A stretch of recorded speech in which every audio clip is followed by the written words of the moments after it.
5, 16, 19, 21, 33, and 10. Check results. You remember? So my children, my children of the world, it's very, very late. Later than usual. I'm known for doing sorry. Where are my manners? Welcome back. It's pod a day. We do this every day for the rest of my life until I die. I don't know if that is actually going to be... I feel like now I'm putting a curse on it. I need to be careful what I say right now, because I'm saying I'm going to do this every day until I die. It makes it sound like if I stop, then I will die. You stop making podcasts, you die. That sounds like my hell. Sounds like a lot of people's hell. A lot of people just having podcasts. That sounds like the hell of a lot. I mean, a lot of people, whenever I hear that, because it is a funny meme and it is true, about everyone having a podcast. No, but really my one is good because, our one's really great. It's me and my mate Gav. We're two white guys, and, it's kind of it's like the kind of conversation you'd have in a pub, that kind of banter, but just in podcast form. Everyone kind of just does it. And it obviously makes people kind of awkward because I'm like, yeah, that's funny. But then also, I do also have a podcast, and yeah, we do it every day, and here we are. Pod a day because Doctor away and all that great stuff. It's later than usual. I did forget, and I was sort of comfy in bed, comfy and cozy, set my alarm for the morning because I have to get a flight tomorrow, which means I got to get up at like 4 a.m, which, to be fair, isn't actually too different to like my recent wake up times over the recent days. Don't get me wrong, I'm usually waking up at like 2 in the afternoon. Even when I'm bumming around, I don't wake up that late. Even if I'm bumming, I'll usually wake around at like 10:30, maybe 12 if I went to bed really, really late. But recently, because of a couple work shifts, I've had to get up at like maybe 5 or 6, and then what was it? I had to do something. I had to get up early for something. What was it? I think it was work. Right, so it required me to get up at like 5, about 5. But the Oscars were on that night, and because the Oscars are in America, they come on in England around 12 at night, and then they finish at like, was it 3:30 or 4:30?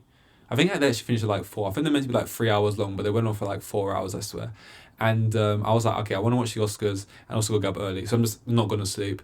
So I stayed up, watched the Oscars. I was extremely sort of just like, I wanted to see it because I want to see it live and stuff. At the same time, I was like, this is crap. Like, no one got slapped around the face. No one got volleyball spiked into the ground. No one got, no one got exposed or, nothing. No one got the wrong things called out. But aside from that, the actual wins I thought was shit. I thought like my biggest problem with the Oscars isn't, because people think, it's not accessible. The films they don't nominate like the actual big films that everyone does like, the crowd pleasers. They just go for this elitist sort of artsy rubbish, right? Which I think when you actually start to watch a lot of the films that the Oscars nominate, or maybe that's just because when I've got into watching Oscar nominated films, there's been like a change. But in my opinion, they actually, well, if you look at this year, for example, I know there's already been a change. If you look at 10 years ago, it wouldn't be like this. But they nominated Avatar, which was like the highest grossing movie of that year. They nominated Everything Everywhere All at Once, which is like a multiverse movie. Obviously, they had their war movie. They had the Oscar base. They had the Fablemans. They had this other stuff. The biopic Elvis. And I think they can still do better with other films they could be nominating. But I think overall it's like a decent showing. Like, I feel like if you like films to a certain extent, you're going to find at least some in there that are great. Anyway, my main problem isn't that. My main problem with Oscars, and what makes Oscars boring to me and not what they could be, is that films sweep. And I think a lot of people think it's cool. Like the Oscar Expert and Brother Bro, their YouTube channel, they're kind of the Oscar guys to go to for Oscar related content. I didn't watch their reaction to it, but I saw them tweet afterwards like, oh, what a great night, the speeches were great, we got some great moments, this and that, wholesome stuff. And I don't know how anyone could find a problem with this year's Oscars. They were great, but some people will find a way to be negative about everything, right? And I just read it and thought, well, I guess he was talking about me, because it's not just that it was predictable, it's that, and like I get it, Ke Huy Quan, see him give a speech, not been in Hollywood for a long time. We've seen him give a speech before at the previous awards. He's going to give his biggest one here. We're going to see Brendan Fraser give his big speech. Similar sort of story, kind of, just white instead. Who won actress in that? It means you get to see Michelle Yeoh give a speech. You get to see the Daniels up there, but it's just like, Jamie Lee Curtis was like, you got a bit of a shock in there, you get a bit of a something. But to me, I don't care if it was the best movie of the year, if people liked it a lot. Sweeping just makes it so boring. Once you're like an hour and a half in, 2 hours in, you've got 2 hours left, and every award that goes up is just everything everywhere, everything everywhere. All the acting awards basically go to Everything Everywhere, and the ones that don't, all of them go to All Quiet on the Western Front. I just think, I'm not saying you should spread out the awards for the sake of it, like, oh, they're getting too many, let's give some to these guys just to spread the love. But like, if a movie sweeps, it should be rare. I feel like it should be like, oh, it happens like when there's a real standout. But whenever I look at the thing, it's always like I see a picture of some director holding 3 awards. Like when Parasite won, it won like a bunch of awards and stuff. I think last year was a little bit better. Not just because Will Smith went up on stage and decided, you know what, I'm the main character tonight. But it was just and I liked Everything Everywhere All at Once. Don't get me wrong, man, but I just don't want to see it walking away with picture, director, 3 acting awards, and like whatever else it won. It's just like, it's too much. It's so boring, man. And also, I just don't believe it to be true. Like, it didn't have the best actress, supporting actor, supporting actress performance, along with the best directing performance and this and that performance. It didn't have the best. And I think it's ridiculous to assume that what the best directed film is just because it's like, for example, it's kind of like an unspoken rule. It was broken this year, Brendan Fraser winning, but that you can't really win a big award, acting award, if your film isn't nominated. That is stupid. Like, I don't think After Sun was nominated for Best Picture, right? Yeah, it wasn't. But if Paul Mescal gave the best performance of the year, I think Paul Mescal should win. Or else, why nominate these people? And I'm not saying Paul Mescal outright should have won. Brendan Fraser is another fair enough winner, but I don't know. Jamie Lee Curtis winning, I think, is just bullshit. It was nice to see, and I was excited at the time because I just thought, okay, this is fucking shit up, is a bit fun. But ultimately, she was the worst performance in the category. Hong Cho, Stephanie Su, Angela Bassett, Kerry Condon all gave bad performances. Like, she had a small amount of screen time similar to Angela Bassett, but Angela Bassett did the thing. And I just think she did more of her small screen time. But they were never, it's what I mean, they're never going to give it to Black Panther. It's not nominated and it's a Marvel film. These are the little things that do bother me, because it's just like, when it's all just going to the same thing, it makes it so fucking boring for someone who's trying to get into like watching films more and stuff. But this is all just a huge tangent anyway. What I wanted to say was, I've been waking up early in the recent days because that night I just didn't sleep and I had to go to work, and it was like a long shift. It's like a 12-hour shift. So I was just like sleeping at work. But that was the plan. Watch the Oscars, and there's no point sleeping for an hour because I'm going to sleep for I'll probably sleep for like 40 minutes. I'll wake up. I probably won't even go to work. I'll just be like, fuck, I'm not doing it. I can't. So I just forced myself to stay up. My eyes are falling, but I did it. Went there, did the work, came back. And then when I went to bed the next night, I thought, I've not slept throughout last night, and I had a long work shift. I thought I was going to sleep for like, especially because I'm just a tired person anyway, I thought I was going to sleep, I don't know, like a long time, like 10 hours plus. Literally slept like normal, like 6-7 hours, got up, just thought, okay, I guess I wasn't that tired, I guess I'll just carry on. But yeah, no, I got a flight tomorrow I got to go get. So I got to do this now, man. And I got to do this anyway, but that's the reason I was like, I got to sleep, got to get up early for that, got to do this. And also, a thing I'm actually wanted to, and I got to do Formula 1 as well. That's what I'm trying to say. Formula 1. A Formula 1, the sport 1 app for that, because the race was today. I'm not even going to talk about it much here, but it was, to me, boring again, like last week. Not really got anyone I root for doing well, which is a shame. I mean, I like Norris Piastri, And if you know, you know what the McLaren's deal is. The best, all I'll say is the happiest moment was Alonso getting his podium back off George Russell. That brightened my day. I placed a few football bets today. I've been getting good, man. I've been getting good. I went through the trenches. I went through, because contemplating why I'm doing this, lost so much, so many in a row, on obvious things. It would be stuff like Saka. I would lose stuff on like Saka to get 2 shots on target, right? Arsenal top of the league. Saka's like their top goal scorer and is like top everything pretty much. He gets a shot on target, right, in the first minute of the game. I'm thinking, great, I could cash that now and make prof. I don't like the fact I tried to abbreviate that. Don't abbreviate things, it's not cool.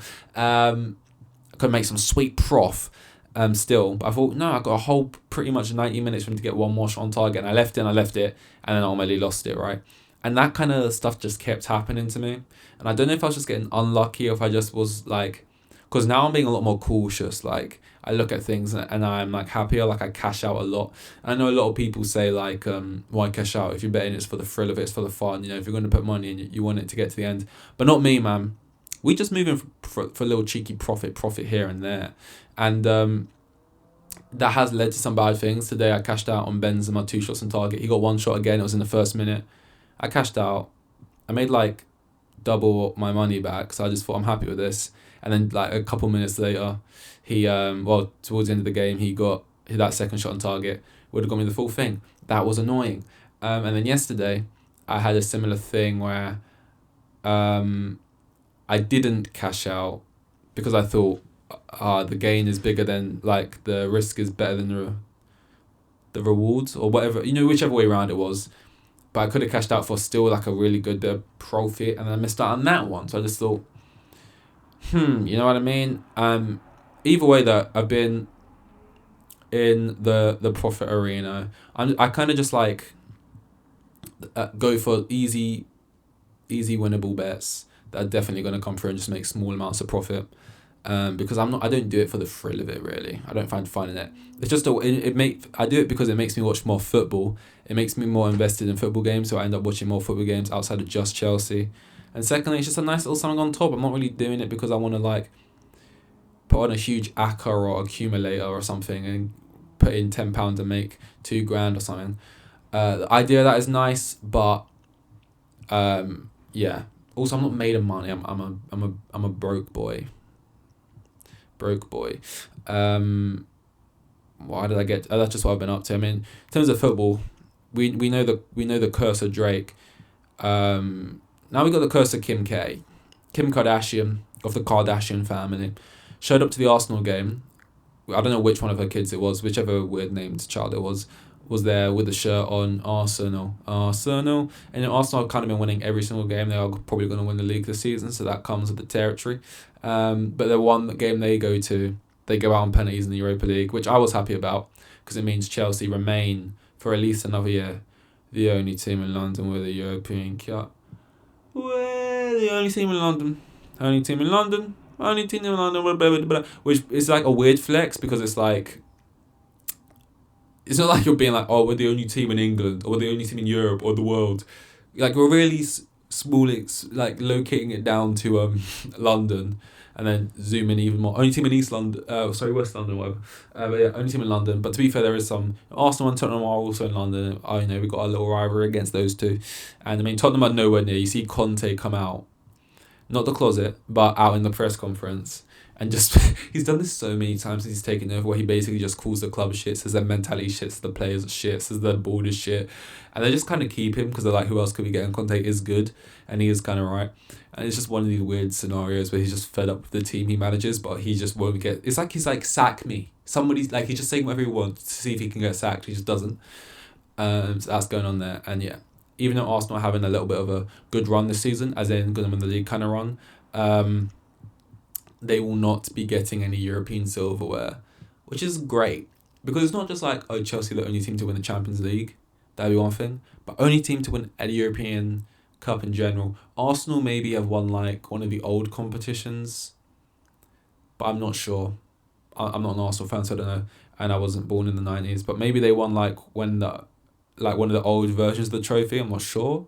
but they've not won like a modern day Europa League. They've not won a Champions League. They've not won a Club World Cup. They've not won a Super Cup, which obviously comes with winning a Europa or a Champions League. So that was null and void. I didn't need to say those extra two. I just wanted to because I thought it made us sound better. And ultimately, we're 10th. We just drew to Everton. That fucked me off, and I'm looking for any win I can get. So yeah. Anyway, Kim K was there. Bunda and all. I don't know if she actually got some of that taken out. I know a lot of people have had that implants put in and then had it taken out afterwards, which just sounds like such a hassle. I can't think. I don't know where they get the fat from, first of all, which they put into your ass. They put just other parts of your body, or just like, I don't know, donors. Can you get a donor for ass implants? And then to get it like sucked out. I don't know what would be worse, like them like chugging in, because the way I think of it, like, because I have a boat, like, because the toilet system, you don't really have plumbing on a boat. You can't just poo, it will go into the water. There's like certain ones where there's like a big tank basically under the floorboards of the boat that holds all of the piss and shit, all of the piss and shit, and then you'd basically drive it to like a boat version of like a petrol station, if you want to imagine that. You park it up, and then you unscrew the side of it again, like you would like putting petrol in a car, and you put this big kind of hose thing, thicker than a hose though, and you like lock it into the boat. You turn on the machine, and it goes and it like washes. It like pushes water inside the tank under the floorboards. It sucks out all the piss and poo and just like washes it with water and stuff, so it can then be like filled up again. And this is a huge tank under the floorboard, so it'll take a while to fill right. But if it ever breaks, that is a big L, because that is going to stink a piss and shit, and it's going to be a ball ache getting someone in to fix that. That's not a DIY job. But that's kind of how I imagine they would get the fat out. Like just put some in the side. Just suck that shit out. But yeah, she was at the Arsenal game. They did lose, and then she goes to PSG, who meant to be walking that French league. They for some reason they lose. Whenever I see PSG, they lost again today. They're always losing games to me, and it's like they should not. They've got like one of the best teams in the world apparently, but they're always losing games. But then when I check the league, they're always like clear by 10 points. So it's weird. But yeah, they were just walking it again. And yeah, again, Kim K goes, and this time with a kid in a PSG shirt. And I know it's different leagues, so it's not really a big deal. It's not like she's going to Arsenal and Tottenham or like then City and United wearing all the shirts. But it's like that EA, it's like FIFA fan, all different kits on. They show up there like, oh, we were going to be Arsenal fans, but they lost. But PSG fans, no thank you. Goodbye. She goes, and then Saka FaceTimes her and stuff. It's just like Kim Kardashian crossing over into the soccer world. It's just like weird. Like working as a steward at like a football game, big people could come in, maybe sit in the stands, and you'll see him and be like, whoa, this person's here, like Idris Elba, or like, I don't know, even people more famous than I don't know. But something about Kim Kardashian, and I'm not a fan of Kim Kardashian, but she's the kind of person who, like, walking into a football game, it just feels so alien. Like, it would feel like such a weird thing. I don't know. Was there anything? I thought there definitely was something else I was meant to be saying, but I don't really remember it. So we're just going to leave it at that, because I still got to do the Formula 1 thing after this now, where I basically got to talk down a race I found primarily or majoritarily mainly dull. But yeah, just give some shit opinions on it. So yeah, that was all. Thank you, as always, for listening to me as I talk and sit on the floor. It's much appreciated. This is day 87 of a podcast a day, where we do a podcast every single day. One of these do indeed keep the doctor away. Thank you for listening, and I'll see you in episode 88. Here with the kids, and they had like 3 kids, and the geezer was probably on like maximum 20 bags a year. Like the most boring bloke you'll ever meet. Like,